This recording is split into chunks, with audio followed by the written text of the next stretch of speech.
Bien, mesdames, messieurs, chers amis, je tenais ici à être présent. بەڕێزان D'abord pour هاوڕێیان participer à cet خۆشحاڵم événement, کە ئەمڕۆ لێرەم لەم ڕێوڕسمەدا du prix بۆ Shifa بەشداریکردن لەم ڕێوڕسمەدا parce que بۆ la پێدانی France, خەڵاتی parce que شیفاگەردی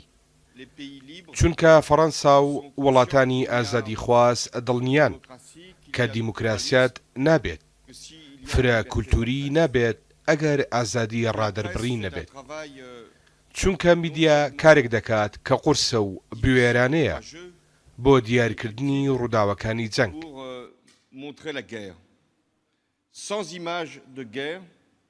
l'opinion internationale بەبێ وێنەی جەنگ کۆمەڵگەی نێودەوڵەتی سەیری ڕووداوەکانی دراماتیک دەکات et donc les ignore. کەواتە میدیا ئەو کارە دەکات بۆ ئەگەدارکردنەوەی کۆمەڵگەی نێودەوڵەتی لە ڕووداوە تیرۆریستیەکان Alerter sur la gravité du terrorisme ou des exactions, des massacres. ئەم کۆمەڵکوژیانەش کە لە بەرەکانی جەنگ ئەنجام دەدرێن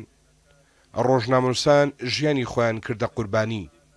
تاوەکو ئازادی ڕادەربڕین بەردەوام بێت لێرە دەمەوێت دەستخۆشی لە تۆڕی میدیایی ڕووداو بکەم بۆ کارەکانی کە لە ڕێگەی ئەم خەڵاتەوە ڕێز لە ڕۆژنامەڤانان دەنێت لێرە لە هەولێر پێتان ڕادەگەیەنم بە چاوی خۆم بینیومە چۆن ئاشتی گەڕاوەتەوە بۆ ناوچەکە ئەگەر لەبیرتان بێت کە من هاتمە هەولێر لەو کاتانی کە بارودۆخەکە زۆر خراپ بوو کاتێک کە داعش تەنیا مووسڵی داگیر نەکرد بەڵکو بەرەو هەولێر هات کە پێویست بوو بڕیارێکی نێودەوڵەتی خێرا بدەین بۆ ڕێگرتن لە هاتنی داعش و بۆ پشتگیریکردنی عێراق و هەرێمی کوردستان و ڕێگرتن لە ڕووداوی کارەساتبار بە ناوی فەڕەنساوە لە هاوینی 2014 بڕیارمدا بۆ پێشکەشکردنی هەموو پشتگیری و هاوکاریەک بۆ عێراقیەکان بە تایبەتیش بۆ هەرێمی کوردستانی عێراق بۆ وەڵامدانەوەیکی سەربازی لە دژی پێشڕەویەکانی داعش جارێکی دیکە لە دەستپێکی 2017دا گەڕامەوە هەولێر کاتێک کە پێشمەرگە توانیان گروپە تیرۆریستەکانی داعش پاشەکشە پێ بکەن بەڵام مووسڵ ئەو کاتە لە ژێر دەستی داعش بوو خەڵکی مووسڵ لە نێو دۆزەخدا دەژیان لەگەڵ سەرۆک بارزانی سەردانی بەرەکانی پێشەوەی جەنگم کرد ئەو کاتە سەیری مووسڵمان کرد ئەمەش لە دووری چەند کیلۆمەترێکەوە دووکەڵمان دەبینی کە لە مووسڵ بەرز دەبووەوە هەروەها دەنجی تەقەمان دەبیست ئەمڕۆ سەردانی مووسڵم کرد چوون بۆ سەنتەری شاری مووسڵ بە چاوی خۆم بینی کە شارەکە ئازاد کراوە بەڵام بەداخەوە بە تەواوەتی وێران بووە بەشێکی زۆری بەری ڕۆژئاوای شاری مووسڵ تەخت بووە چەندین شوێنەواری شارەکە وێران بوون دەمەوێت لێرە ئەم دەرفەتە بقۆزمەوە تاوەکو ڕای بگێنم کە هاوکاری مووسڵ دەکەم دەمەوێت ئەم هەڵمەتەی کە لەلایەن کۆمەڵگەی نێودەوڵەتی دەستی پێکردووە بۆ لە نێوبردنی داعش بەردەوام بێت ئەم جارە بۆ نۆژنکردنەوە و بنیادنانەوەی عێراق بە تایبەتی بۆ شاری مووسڵ لەم نزیکانەدا یونسکۆ هەڵمەتێک دەست پێ دەکات بۆ نۆژەنکردنەوەی باڵەخانە و شوێنەوارەکانی شارەکە کە بەدەستی داعش شوێران کراون هەروەها من ئەمڕۆ لێرەم لە هەولێر بۆ دەستخۆشیکردن لە ڕۆڵی سەرۆک بارزانی و پێشمەرگەکان چونکە لەم کاتە ناخۆشەکاندا ڕوبەڕووی تیرۆریستان بوونەوە بە هاو ئاهەنگی پێشمەرگە و سوپای عێراق و هاوپەیمانان توانیمان داعش لەناوبەرین ئاسوودەین بە لە ناوچوونی داعش بەڵام دەمەوێت بڵێم کە شەڕی تیرۆر کۆتایی نهاتووە هەروەها ئەگەر هۆکارەکانی ئەم دیاردەیە بنەبڕ نەکرێن جارێکی دیکە تیرۆر سەر هەڵدەداتەوە Les arts qui ont été massacrés par Daesh, détruits, puissent être réhabilités. Je voulais aussi être ici à Erbil pour saluer le rôle de فەڕەنساش باجی قورسی دەستی تیرۆری داوە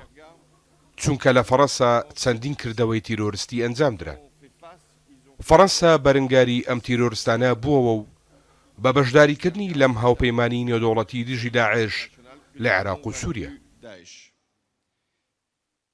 Et c'est aujourd'hui une grande satisfaction de savoir que Daesh a été vaincu. Mais aussi, nous devons mesurer que nous n'avons pas terminé avec le terrorisme. ئەم پێشکەوتنانە زۆر گرنگن چونکە داعش دەرکرا لە چەندین شاری عێراق و دوورخراوەتەوە و لە چەندین ناوچەی دیکەش. ئەمڕۆ عێراق شانازی دەکات بە برنەوەی ئەم جەنگە لە دژی داعش،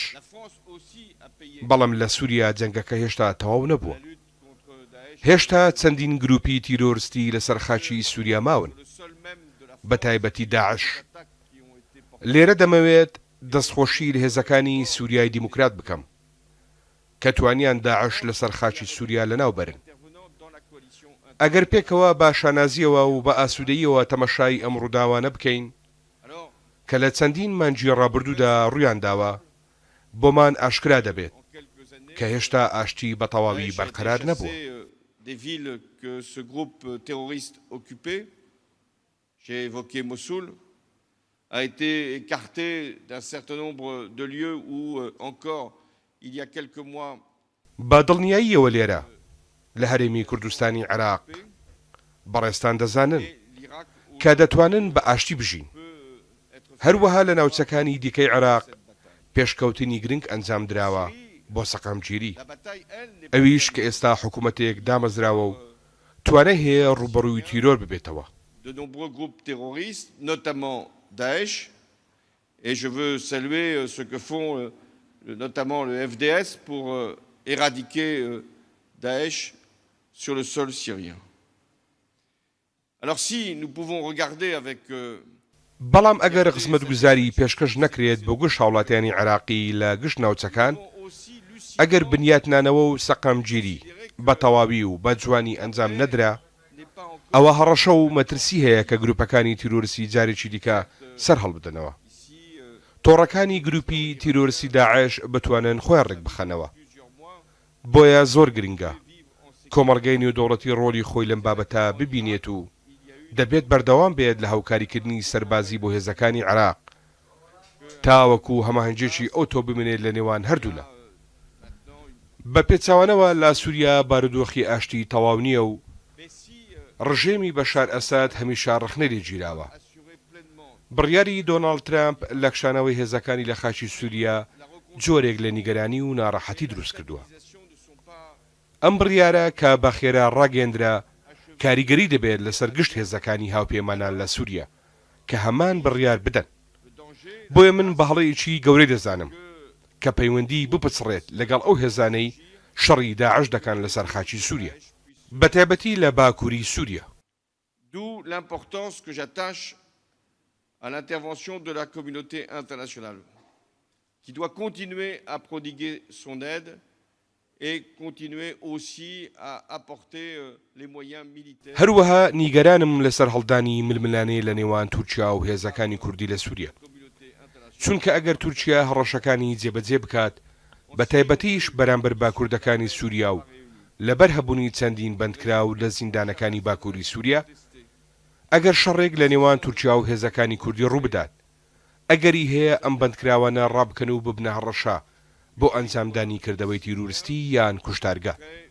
بۆ ئەو هەموو هۆکارانە پێویستە ئێمە زۆر وریابین و نابێت بڵێن کە سەرکەوتنی سەربازی بەتەنیا لەسەر داعش کۆتایی بە تیرۆر دێت. Elle peut se traduire par un retrait de l'ensemble des forces internationales. Et je considérerais que ce serait une erreur, une grave erreur, que de ne pas garder un lien avec notamment les تیرۆر هەمیشە لێرەیە و بەردەوام دەبێت لە کردەوە تیرۆریستەکانی. هەروەها لە ناوچەی ڕۆژهەڵاتی ناوەڕاستدا ململانەی زۆر هەیە کە زەمینە خۆش دەکەنەوە بۆ سەر هەڵدانی تیرۆریست. لە کۆتایی گوتارەکەمدا دەمەوێت ئاماژە بەو خاڵانە بکەم کە پێویستە لە سەرمان ئەنجامی بدەین تاوەکو سەرکەوتوو بین، نەک تەنیا بیر لە بردنەوەی جەنگ بەڵکو لە بەدەستێنانی ئاشتیش. Nous savons aussi qu'il y a de nombreux prisonniers qui sont aujourd'hui au nord de la Syrie, qui dans ce cas de figure, s'il y avait un conflit ouvert, pourraient s'échapper et ainsi continuer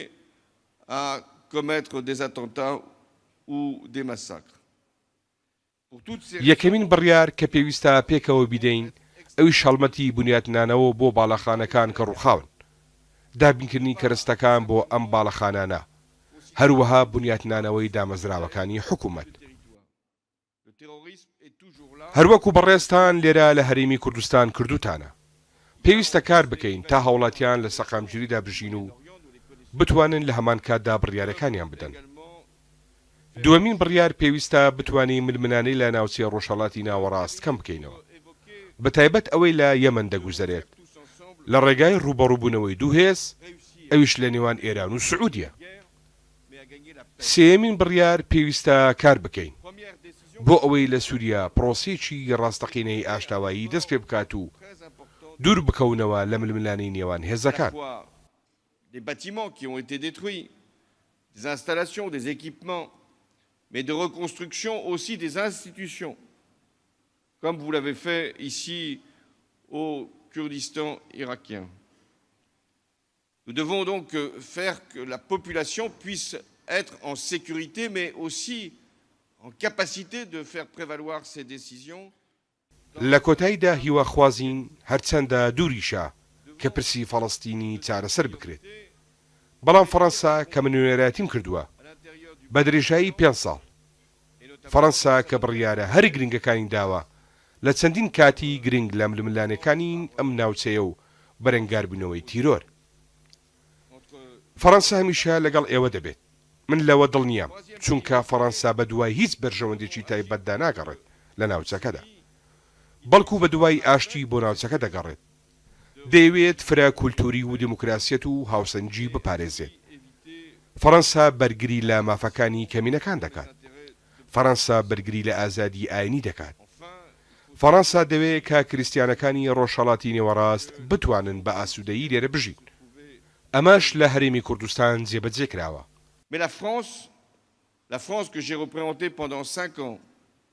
la France qui a pris des décisions majeures à certaines périodes essentielles du conflit ici et de la lutte contre le terrorisme, la France sera toujours à vos côtés. J'en suis convaincu. Parce que la France... کاتێک حکوومەتی هەرێمی کوردستان لێرە پێشوازی لە ئاوارەکانی کریستیان کرد دەمەوێت لێرە سوپاسی حکوومەتی هەرێمی کوردستان بکەین و باش بزانن کە فەڕەنسا هەر ئەو فەڕەنسایە دەبێت کە لە کاتی تنگانە و ناخۆشیەکاندا بەهاناتان هات بە هەمان شێوە فەڕەنسا کار بۆ ئەوە دەکات ڕۆژنامەوانانی بوێر بتوانن بەردەوام بن لە کارەکانیان La France veut que les chrétiens ici d'Orient puissent vivre et vous faites ici au Kurdistan irakien une large place à ces réfugiés chrétiens et je veux ici vous en remercier. Alors sachez bien que la France, cette France qui est venue à un moment décisif à votre soutien et à votre appel, la France sera toujours là. تاوەکو ئێمە بتوانین ڕاستی گشتەڕەکان و کوشتارەکانی تیرۆریستانی وەکو داعش ببینین و جارێکی دیکە دەمەوێت ئاماژە بە بوێری ڕۆژنامەوان شیفاگەردی و گشت ڕۆژنامەوانانی دیکە بکەم کە گیانی خۆیان لەدەستدا و بۆ ئەوەی بتوانن دیمەنە ناخۆش و دڵتەزێنەکان ببینین تاوەکو بتوانین پێکەوە بارودۆخێکی باشتر ئامادە بکەین زۆر سپاس qui sont tombés pour que nous sachions hélas le pire mais que nous puissions préparer aussi ensemble le meilleur. Merci.